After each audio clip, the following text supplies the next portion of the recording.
Carlos Alberto González Sánchez, catedrático de la Universidad de Sevilla. Luego hablaré un poquito, haré una breve reseña de él. A quien queremos agradecer su presencia y, como no, también agradecerle a José Manuel Camacho, catedrático de Lengua Hispanoamericana, que por primera vez va a colaborar en la Universidad de Sevilla a través de la cátedra Luis Cernuda con la organización de Izquierda Unida, organización que es vuestra casa, la casa común para todos vosotros. Este año hemos decidido incluir en los 4 actos que celebramos uno, dentro de los Encuentros de la Paz, uno que va a tocar el tema dedicado a la celebración que en el 2019 a 2022 se va a celebrar en Sanlúcar, que será el 5º centenario de la circunnavegación.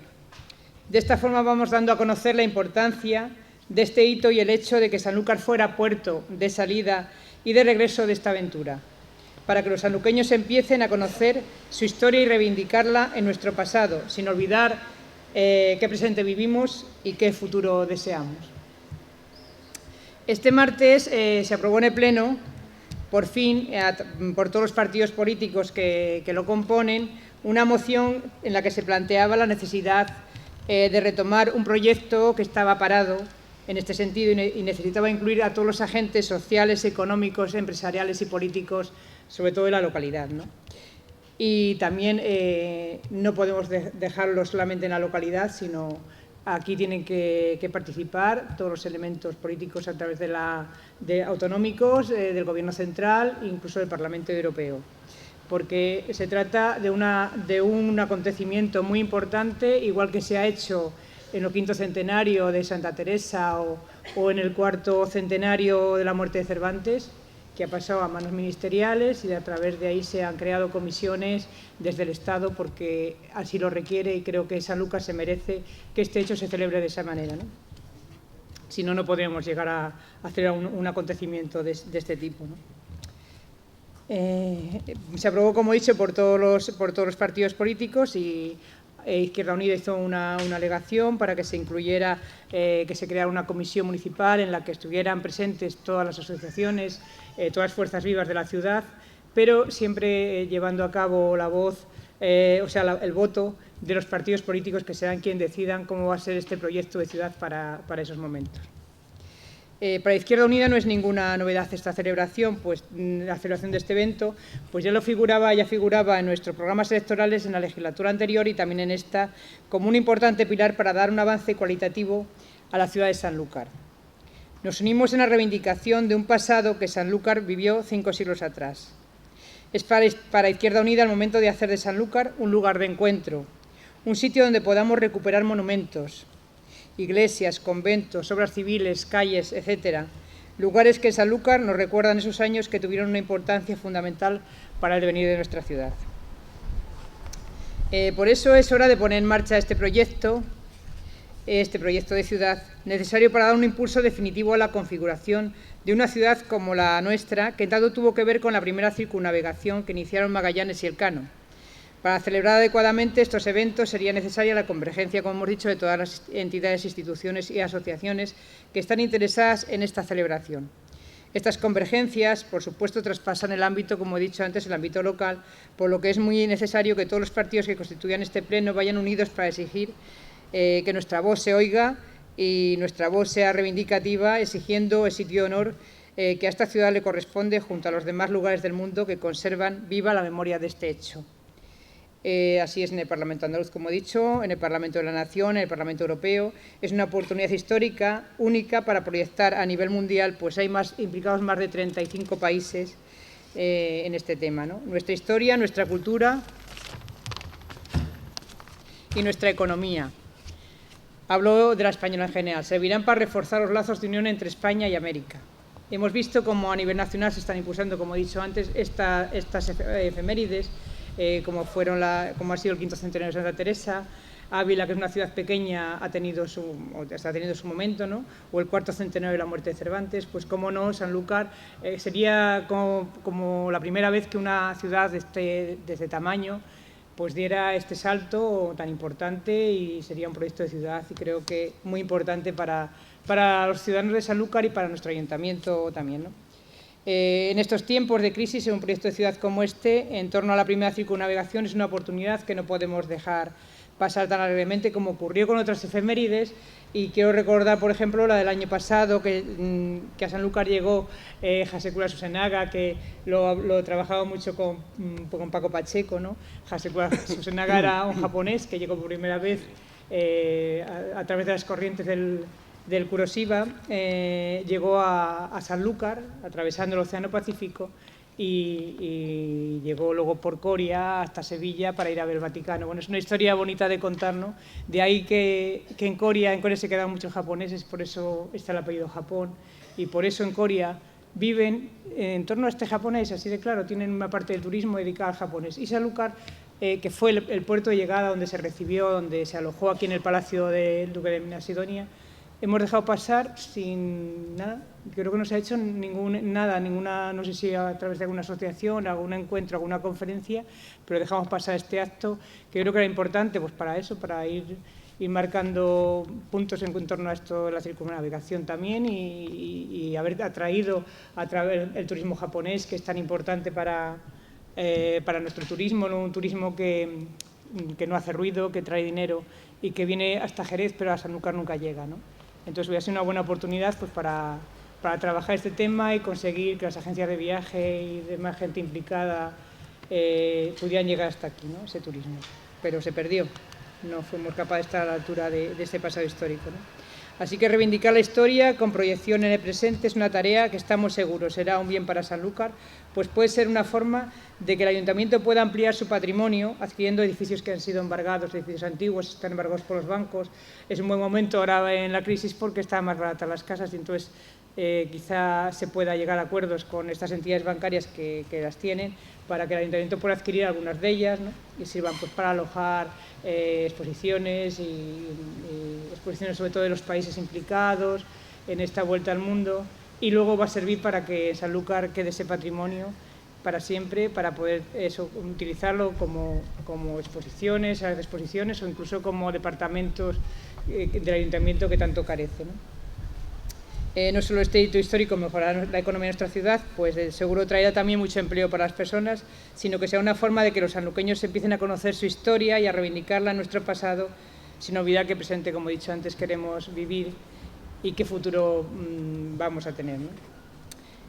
Vemos claro que se abre un nuevo tiempo político para este tema, ¿no? Y que esta conmemoración tiene que llevarse a cabo con el mayor consenso social y que pensamos que esta moción que ha sido aprobada se lleve a cabo políticamente y con todas las fuerzas sociales, así lo deseamos nosotros, ¿no? Y a continuación, que es a lo que venimos aquí, lo más importante, para no enrollarnos mucho, voy a dar paso a Carlos Alberto González, pero quiero hacer una breve reseña porque el que esté aquí hoy, eso tenemos que agradecer también a José Manuel Camacho, pero creo que es un personaje, una persona muy importante en los temas culturales e históricos, y por lo que venía hablando con él en el coche cuando he venido, es como se llama, un ratón, decía José Manuel, un ratón de archivos. Es una persona con una capacidad de trabajo increíble, es catedrático, como he dicho, de la Universidad de Sevilla y además correspondiente de la Real Academia de la Historia. Es premio extraordinario de doctorado en el 2003, premio Ciudad de Sevilla en el 95 y premio Cultural y Nobleza de Maestranza de Sevilla en 2013. Luego ha recorrido, aparte de ser catedrático de Sevilla, ha recorrido como invitado, profesor invitado, pues desde la Universidad de Nueva York, yo como no pronuncio muy bien esto, en la Sorbona de París, en el Instituto de Universidad Europea de Florencia, en Cambridge, en Oxford, en Japón, en Nazán, en Howard, y luego también ha dado cursos y conferencias en Brasil, Argentina, México, Nicaragua. Bueno, no sigo diciendo, pero creo que ha recorrido más que Magallanes y Elcano cuando dieron la vuelta al mundo, ¿no? Sus investigaciones le han centrado en la historia cultural de España y su proyección atlántica en los siglos XVI y XVII. Especial dedicación ha mostrado por la historia del libro y la lectura como medio de difusión de la cultura occidental, además de la cultura nobiliaria y la historia de las imágenes, temática de sus investigaciones más recientes. Es además uno de los mejores especialistas a nivel mundial, eso me lo comentó José Manuel, tanto de impresión como en el tráfico de libros, el tráfico atlántico de libros entre España y Iberoamérica. por decir algunas publicaciones que tiene de libros, y todos los ingenios los mejores, El condestable Juan Fernández, de Velasco y Tobar, Duque de Frías, New York Literacy, etcétera, que ya esto ya viene mucho en inglés y ya se me da muy mal. Atlantes de papel, adoctrinamiento, creación y tipografía de la monarquía hispánica de los siglos XVI y XVII. Homo Orviator, Homo Scribens, cultura gráfica, información y gobierno de la expansión atlántica de los siglos XV y XVII. Orbe tipográfico, el mercado del libro de la Sevilla de la segunda mitad del siglo XVI.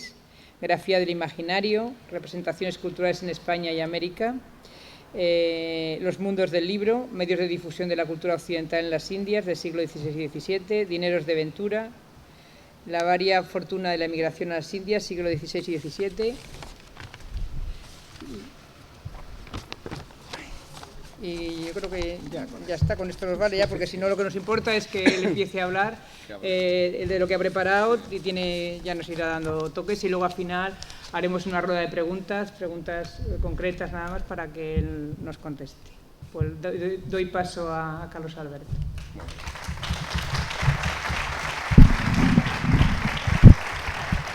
¿Funciona bien? Muy bien. Pues nada. Buenas tardes. Le agradezco la amable presentación a Ifigenia, un poco exagerado, tampoco es para tanto. Lo que pasa es que seguramente mi amigo José Manuel, que me quiere mucho, pues ya que estoy aquí en su tierra, me quiere encumbrar un poco. Bueno, para mí es una satisfacción volver a Sanlúcar, porque aunque no me hayan visto por aquí, gracias a mi amigo y casi hermano José Manuel, pues he pasado muchos días y muchas tardes con él, muy divertida, nos hemos pasado todo muy bien y, en fin, le tengo cariño a esta localidad. He venido también a veces a la fundación, con motivo de coloquios, de congresos, y me parece un sitio ideal para hablar de lo que hoy nos ocupa. Lo que sí me tiene un poco conmocionado es que es la primera vez que hablo espacio libre, al exterior, ¿no? Es una buena experiencia, ¿no? Pero siempre estamos entre cuatro paredes, con tanta gente además, ¿no? Nuestros conocimientos son minoritarios, hoy día van las cosas por otro sitio, y eso me alegra. Me alegra sobre todo que haya interés en la población, que tengamos una idea de que el saber inútil, como lo que nosotros hacemos, tiene bastante utilidad, aunque nuestros gobiernos no se lo ven, no se lo van a seguir dando, es un fenómeno mundial, pero lo inútil tiende también a lo que es la creación del hombre, a su dignidad, a su capacidad creativa, que a los que nos gustan las humanidades, no solo la historia, sino también la literatura, el arte, significa algo muy importante en la vida, significa ser un ser humano digno, o como decía un autor francés, Michel de Montaigne, el ser humano como es debido, ¿no? Ahora parece que todo tiene que tener un valor crematístico y si no lo tiene, no es útil. Pues bien, esto es inútil, no produce ninguna rentabilidad, nada más que espiritual, pero bueno, vamos a reivindicarla hoy, ya que estamos aquí con el grupo de Izquierda Unida, simpatizo con ellos bastante y creo que eso puede ser un foro ideal. Me pedían que hablara de algo sobre la primera vuelta al mundo. Bueno, que en principio yo digo, eso de llamarlo primera vuelta al mundo había que ponerlo entre comillas, porque la intención de la expedición no era darle la vuelta al mundo. Es que fueron tan lejos que le tuvieron que dar la vuelta al mundo para volver. ¿Por qué? Porque no existía una ruta. Todos los descubridores lo que quieren es encontrar una ruta, es decir, saber ir y volver. Se dice normalmente que Cristóbal Colón no descubrió América, posiblemente portugueses, gente de aquí de San Lucas de Huelva, se perdían en el Atlántico y llegaban, pero el único que volvió para contarla fue él, por lo tanto es el que la descubrió. Algo parecido pasó con aquella expedición, que yo creo que es una de las hazañas más importantes que hay en la historia de la humanidad. Fíjense, si van al puerto de Sevilla, al puerto de Las Muelas, y van a lo que hoy día es la isla de la Cartuja y ven la nao Victoria, es poco más que un barco de remo. Es una barcucha y con eso le dan la vuelta al mundo.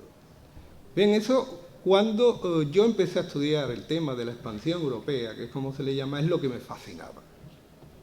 Y ya me di cuenta una vez que para un hombre del final del siglo XV o principio del siglo XVI, que cruzaba el Atlántico en 120 días de promedio, más o menos, es como hoy día nosotros cuando vamos a Estados Unidos o vamos a Sudamérica y en 12 horas nos plantamos allí.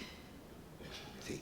Había ya una conciencia de cercanía, había un entusiasmo por las nuevas técnicas que han propiciado que se hicieran esos viajes en la época de manera tan rápida.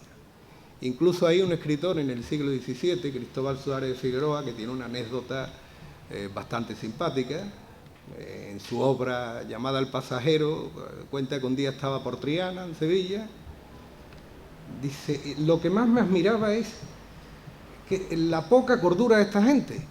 Dice, porque he visto esta mañana un trianero que ha ido a su casa y le dice a la mujer, dame una camisa que ahí me llego.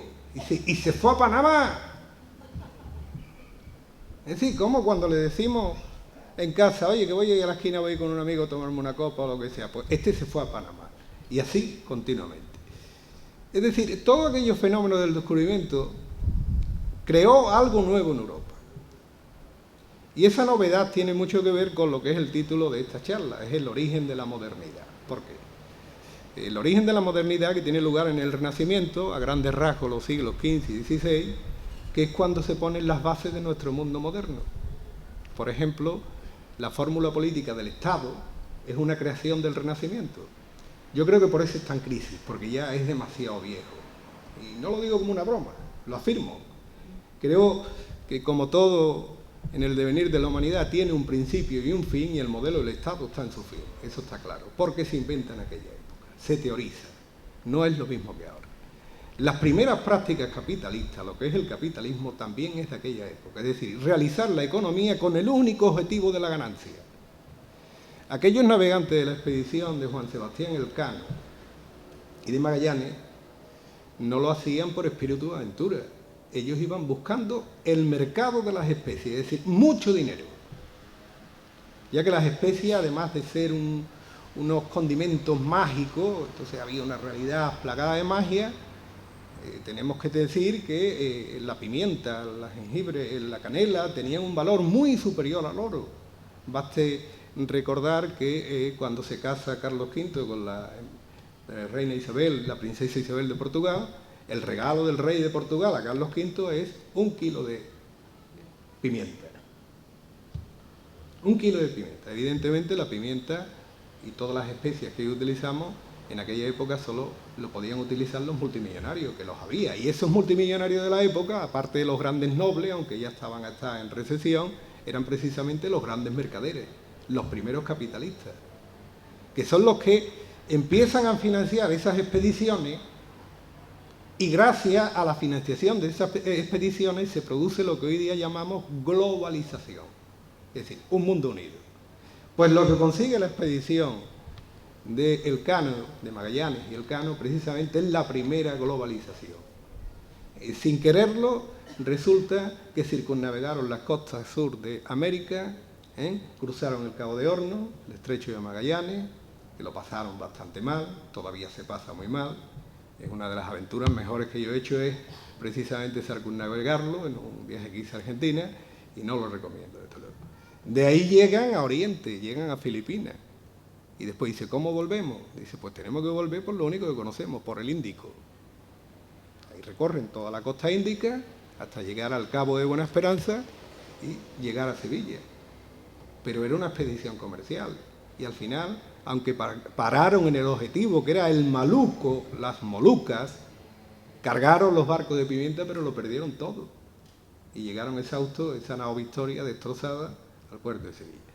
Sin embargo, la expedición, todo lo que es el mundo de los descubrimientos, siempre hablamos como Sevilla de la capital.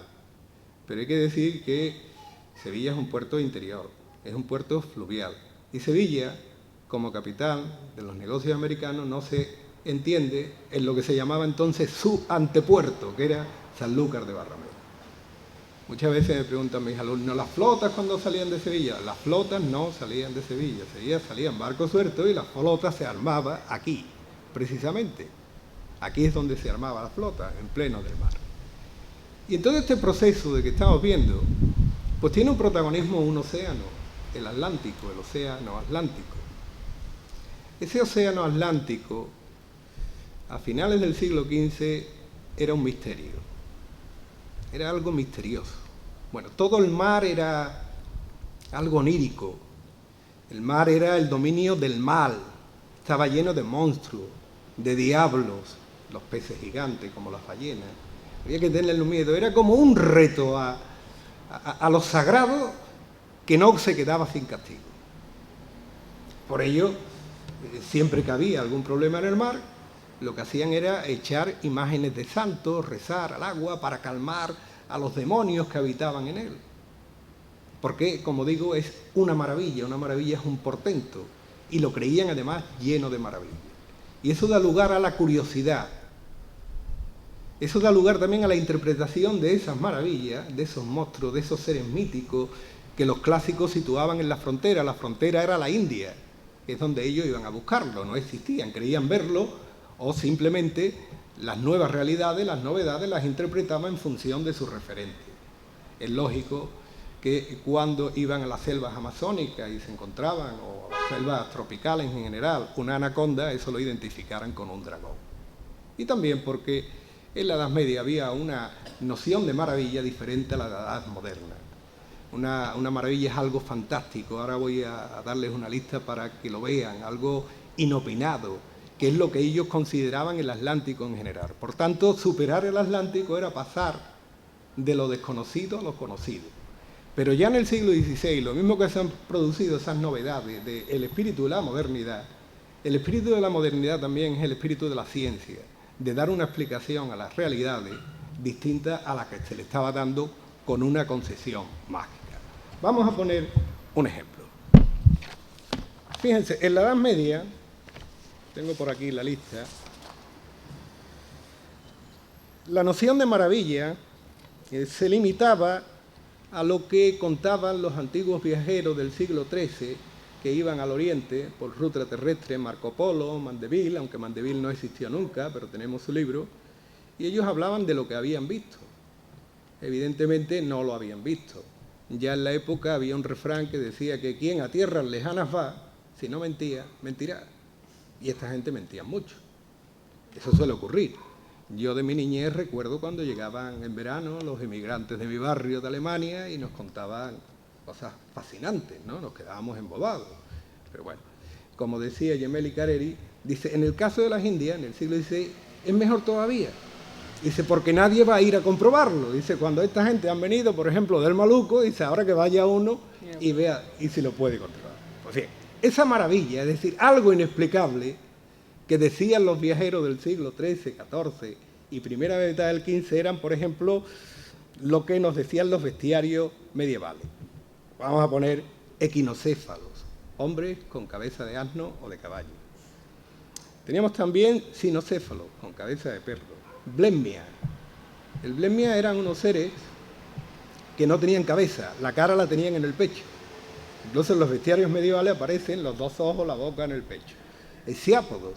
Tenían unos pies tan grandes que los utilizaban en verano como sombrilla. Lo alzaban y ahí lo ponían como sombrilla, ¿no? Cíclopes. También. Bueno, pero aparte de eso, faunos, mujeres barbudas, niños con dos cabezas, hombres con 6 pies, sirenas, dragones, las gemas y otras piedras curativas mencionadas en los textos sagrados y una cantidad de productos taumatúrgicos, productos mágicos, con los que resolver enfermedades. Porque en la época también había una concepción de que la enfermedad tenía un origen espiritual, por tanto, un origen mágico, había que curarla con magia. Con estas piedras curativas que tenían un pasado mítico, procedían de un pasado mítico y, por tanto, legendario, divino, tenían propiedades curativas. Este es el concepto de maravilla, pero ya, si nos vamos al siglo XVI, la maravilla empieza a ser algo real, algo que está en la realidad. Es decir, maravilla es lo que hemos encontrado gracias a los viajes oceánicos, lo que ocurre es que los hombres de aquella época no sabían interpretarlo, no sabían sus causas.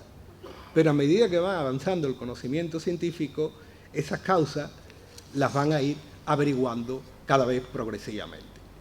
Es un periodo de tiempo en el que se ponen de moda las llamadas cámaras de maravillas. Las cámaras de maravilla eran como gabinetes de curiosidades, de exotismos, Y yo digo que pueden ser una especie de nuestros antepasados de los museos de historia natural. Eran pequeños museos en miniatura. Y por eso en esos museos de miniatura la gente curiosa, los exploradores, querían ir reuniendo rarezas. Pues bien, esa maravilla de las que estoy hablando ya a partir del siglo XVI, pues son cosas habituales en los museos de historia naturales. Por ejemplo, esqueletos de animales raros, fetos deformados metidos en alcohol, órganos humanos también en alcohol, piedras, conchas, taxidermas, amuletos, estatuillas, armas, pinturas, astrolabios. Ahí había de todo lo que había posibilitado la expansión europea en aquel tiempo. También parte de esas maravillas son las geografías imaginarias. Es verdad que iban a hacer negocio, pero también se encontraban con una realidad a la que le tenían que dar respuesta que no sabían interpretar. Muchas veces los conquistadores y los descubridores, que parece que leían libros de caballería, libros de aventuras, eran muy aficionados, pues ya que estaban en aquellos países legendarios querían, bueno, aquí a lo mejor viven las amazonas. Hernán Cortés siempre le está diciendo a Carlos V, cualquier día las encuentro. Ya sé que viven en la isla California, de ahí el nombre de California, y que su reina se llama la reina Calafia. Bernal Díaz del Castillo, uno de los conquistadores de México, cuando llegan con Cortés al valle y desde las cumbres ven Tenochtitlan, la capital mexicana, las milpas, el Templo del Sol, las poblaciones. Si hay algo bonito que dice en esa historia, dice, nos quedamos admirados como si eso fueran encantos del libro de Amadís. Es que estaban perplejos, no sabían qué respuesta le daban a aquello que estaban viendo. Fíjense que han ido al otro extremo del mundo y ahora encuentran unas poblaciones totalmente diferentes, que les fascinan y que le tienen que dar una explicación. Por eso también lo imaginario tiene una función compensadora de una vida muy difícil que había en Europa frente a unos paisajes que se están descubriendo llenos de tesoros, metales preciosos, llenos de alimentos, llenos además de hombres y mujeres desnudos viviendo en el natural, es decir, libertad sexual. Y ahí es donde dice, este es el paraíso terrenal, porque el paraíso terrenal no está en el cielo, está en la tierra. Dice, ya lo hemos encontrado, es el reto que le ponen a Adán y Eva, no los expulsan del paraíso, ahora volver a encontrar. Hay un cronista de la época que es un alemán, que yo lo leí porque me lo recomendó también José Manuel, que se llama Ulrico Schmidl. Y uno cuando lee Schmidl es maravilloso porque estaba obsesionado por dos cosas, por la comida y por las mujeres. Y todo el día está contando, no te habla de lo que vio, dice, y comí tal, y vi un árbol que lo producía solo todo, y las mujeres desnudas. Es decir, era como el mundo al revés, pero en la realidad, ¿no?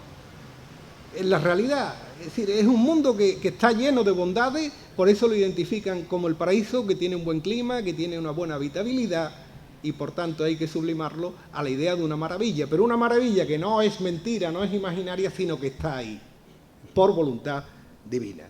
Ahí tenemos el Dorado, por ejemplo, el país del oro, el Paititi, el país de la canela, ¿no? Es decir, es el paraíso repleto de bondades que compensaba la escasez de una realidad bastante difícil. Una realidad en que la norma cotidiana era el hambre, la muerte temprana y un sinfín de penalidades que no están a la altura de las circunstancias en aquel momento.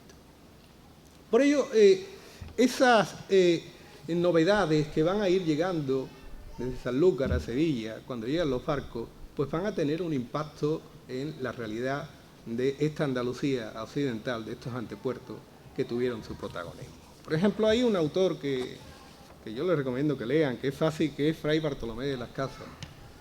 Bueno, no solo por su cuestión en torno a la defensa de los indios, sino a mí me interesa en su historia de las Indias algo que él cuenta de lo que fue su niñez. Él decía que su niñez le permitió ver todas las nuevas noticias del descubrimiento de América, del primer viaje, del bullicio que había en Sevilla, que no se hablaba de otra cosa. Y sobre todo, me llama la atención cuando él dice cuándo entró y llegó desde Sanlúcar a Sevilla el almirante, Cristóbal Colón. Pues dice así, dice Cristóbal Colón, dice, tendría unos 9 años de edad, ¿no? cuando regresó de su primer viaje ultramarino. Dice: a su llegada a la urbe sevillana se celebró una fiesta como la que se hace el día del Corpus, que en muchos tiempos pasados cosas tan nuevas y diversas y festivas y de tanta solemnidad nunca fueron imaginadas. Al almirante lo recuerda como varón de grande ánimo, que traía consigo, fíjense lo que traía, 7 indios. Dice que fue lo más desconcertante para la gente, ver los indios, tocar los indios, ¿no? En el segundo viaje de Colón fue el padre de Cristóbal, de Fray Bartolomé de las Casas, y el regalo que le trajo de vuelta a su hijo era un indio para que jugara con él. Ese es su tipo. Pero además decía que traía también, por ejemplo, 40 papagayos verdes y colorados, guaisas. Las guaisas son carátulas hechas con piedra de alzófar y con oro, en varias muestras de árboles y plantas. Dice cosas, fíjense, nunca antes vistas ni oídas en España. Esta es la novedad. Y esto es lo que va a fascinar. Al estilo de lo que hizo un farmacéutico de la época, que es Nicolás Monarde, que creó un huerto de plantas medicinales que se traían de América porque tenían efectos curativos, ¿no? Él, en primer lugar, recibía las plantas disecadas, pero también, como era un gran mercader, Monardes, aunque fuera un gran boticario, era un gran tratante de esclavos. Vendía miles y miles de esclavos negros que traía de África para América, pero bueno, en la época era algo normal, era un negocio, el negocio más capitalista de todo y el más oneroso, y por el cual la humanidad no se tiene que sentir orgulloso, sino todo lo contrario, ¿no? Eso es el capitalismo, no hay escrúpulos, y si hay que vender hombres, como vendía en la época, los vendemos. En viajes donde los esclavos morían el 80%, porque los ponían en litera, con grillos. Su propio vómito ahogaba a más de la mitad. O sea, que eso era una parte de aquel comercio también. Pues bien, él con sus comisionados que tenía en América, pues le decían que le trajeran semilla, y esa semilla es la que le procuraron hacer y llevar a cabo ese huerto, esa especie de museo de historia natural. Semillas, por ejemplo, del Carlos Santo, las cuentas jaboneras, el copal, la caraña, la higuera del infierno, el palo santo, el guayacán, la china, el tabaco, que es con lo que va a hacer un vademecum, es decir, una guía sobre las medicinas que se traen de América o las plantas que tienen propiedades curativas. Y parece que le fue bien, porque entre su clientela tuvo al duque de Alcalá, al duque de Medina Sidonia, a los arzobispos de Sevilla y al duque de Arco, al duque de Osuna, es decir, toda la aristocracia parecía que iban allí a buscar remedio. Otro médico sevillano, esta vez de Constantina, escribió un libro titulado Problemas y secretos maravillosos de las Indias. Dice que son maravillas ocultas y secretas, ¿no?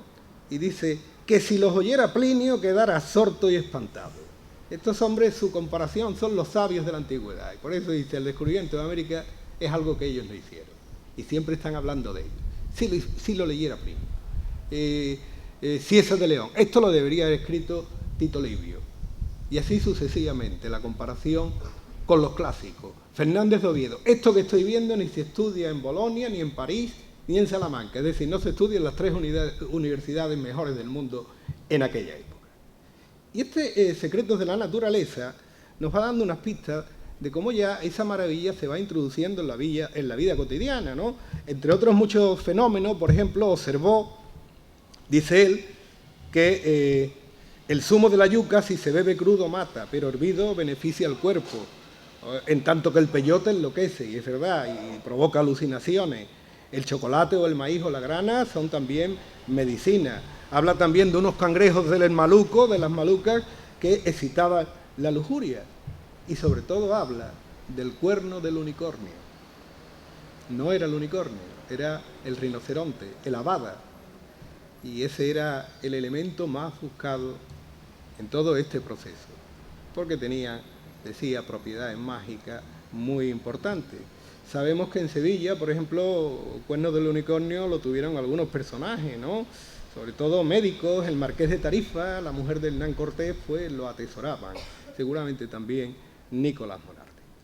Es decir, pero de esta realidad, de estas ensoñaciones, que podemos decir que las Indias en sí mismas es una maravilla que se ofrece al mundo, también los primeros pobladores que van allí nos informan de una manera exagerada.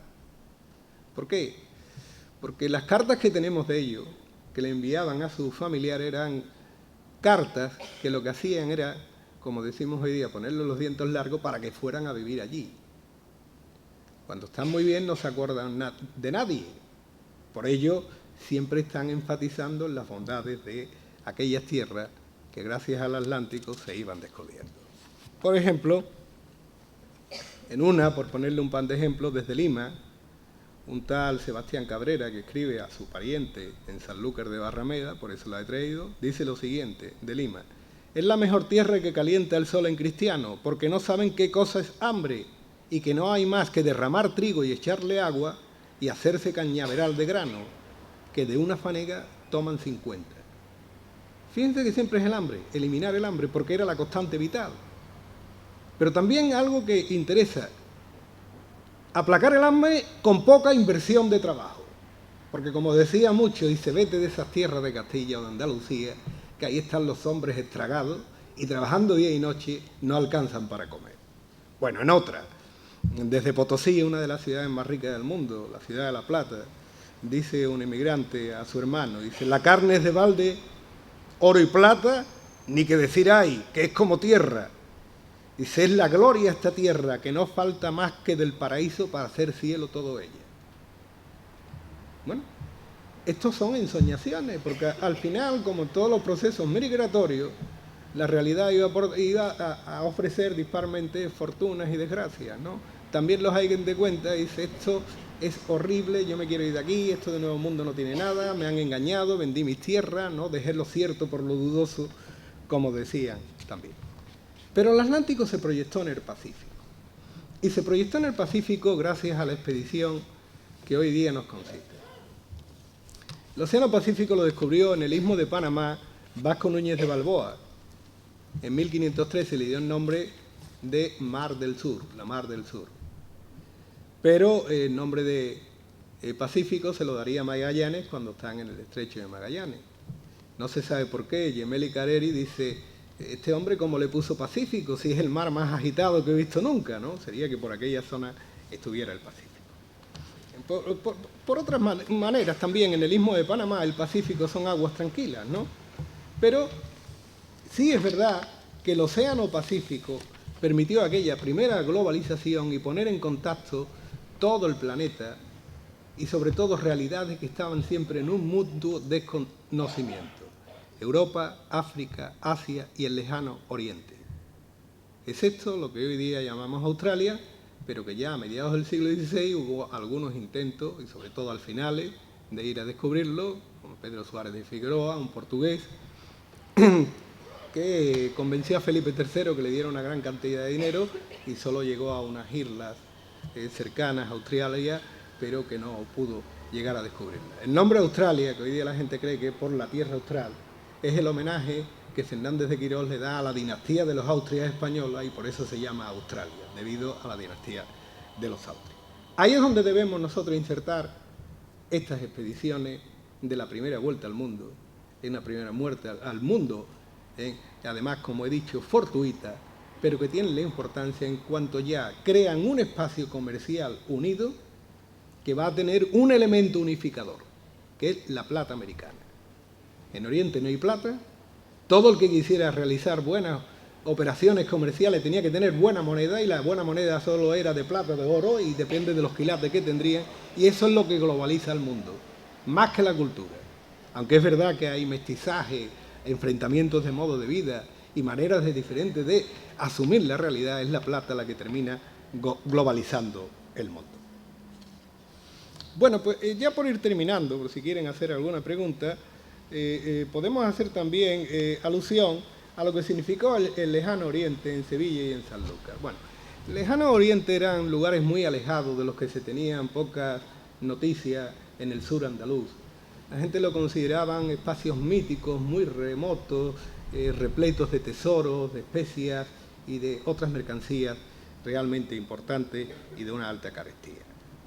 Esa situación siguió patente, quizás lo conocieran mejor los funcionarios, los soldados que iban allí, pero lo que más llamaba la atención del Asia Oriental en el sur andaluz eran las personas, los autóctonos que llegaron aquí a esta tierra, ¿no? Igual que consideraban exotismo a los indios, a los orientales también lo veían de tal manera. Bien es verdad que gracias a la plata, para ir a comprar a Oriente, que ese era el objetivo de todo el mundo, y a comprar a Oriente productos a los cuales se estaban aficionando la burguesía y la alta nobleza. El té, la porcelana, la seda, las taraceas, que daban un signo de distinción peculiar. Solo el que fuera extremadamente rico y poderoso lo tenía que tener. Pero sí hay un acontecimiento, lo tengo por aquí, que es realmente importante, que es la embajada de un grupo de japoneses que tuvo lugar en 1603. Es la que se llama la embajada japonesa de Hasekura, fruto del empeño de un franciscano, Luis Sotelo, que era de una familia de judíos conversos, sevillana, muy importante. Los caballeros eran grandes mercaderes mundiales, podríamos decir, en aquella época. Bueno, él convenció, Luis Sotelo, este misionero, al rey de Sendai, a Date Masamune, para que enviase una embajada al rey Felipe III de España y al Papa Paulo VI. Ya lograron sobrevivir, cruzar el Océano Pacífico. Ya tenemos entonces en esta época, a principios del 17, una ruta definida en el Pacífico, que es la que logra en Legazpi con Urdaneta. Es decir, se sabía ir. Llegaron antes la expedición de Elcano y Magallanes, pero no sabían cómo volver otra vez allí. Ya ahora, cruzando el Pacífico desde Acapulco, llegan a Filipinas, tienen la ruta.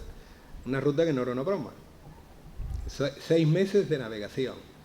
La ida. La vuelta se prolongaba hasta 1 año, pero en medio de tempestades continuamente. Sí sabemos, y esto nada más que hay que ver la documentación del Archivo de India, que en la navegación de regreso moría el 60% de los tripulantes de los barcos, morían. Exacto. Bueno, ellos sobrevivieron todos, además. Después tuvieron que hacer la travesía del Pacífico. Esa travesía del Pacífico precisamente llegan a Sanlúcar de Barrameda. Aquí los recibe el duque de Medina Sidonia con unas carrozas, los aloja en su palacio, y tiene lugar. Y finalmente llega a Sevilla, que era el objetivo, y pueden ir. Bueno, dejaron una impronta en Andalucía, un pueblo como Coria, que visitaron, allí se quedaron un grupo, es el origen del apellido Japón hoy. En fin, estos son algunos rasgos de lo que significa un océano. Sin embargo, fíjense, en la mentalidad de la época los navegantes estaban mal vistos. Estaban mal vistos porque decían, estos son unos codiciosos. Dice, hacen comercio para enriquecerse ellos. Y el comercio, según la escolástica, que era la moral que encauzaba entonces todo este negocio, decía que tenía que ser para servicio a la comunidad. Por ello, y amparándose en un tópico de la antigüedad, de Virgilio, de Homero, de otros muchos como Horacio, decían siempre que el mar nunca dejaba sin castigo al navegante. Nunca dejaba sin castigo. Y ese castigo no es más que el castigo de la providencia divina por el egoísmo, por el querer enriquecerse, como decían, por agua y fuego. De ahí que nos encontremos con toda la literatura del siglo de oro, en muchos documentos y memorias, siempre haya una crítica al navegante. Un intelectual español que era Luis Álamos de Barrientos era un arbitrista. Los arbitristas eran los que hacían grandes proyectos para mejorar la monarquía, para mejorar el Estado. Y lo curioso es que muchos de estos arbitristas que ya estaban escribiendo cómo mejorar la situación española en el siglo XVI, estaban reclamando lo mismo que van a hacer los regeneracionistas en el XIX con la Segunda República. ¿Qué estaban diciendo? Pues vamos a hacer un reparto de la tierra.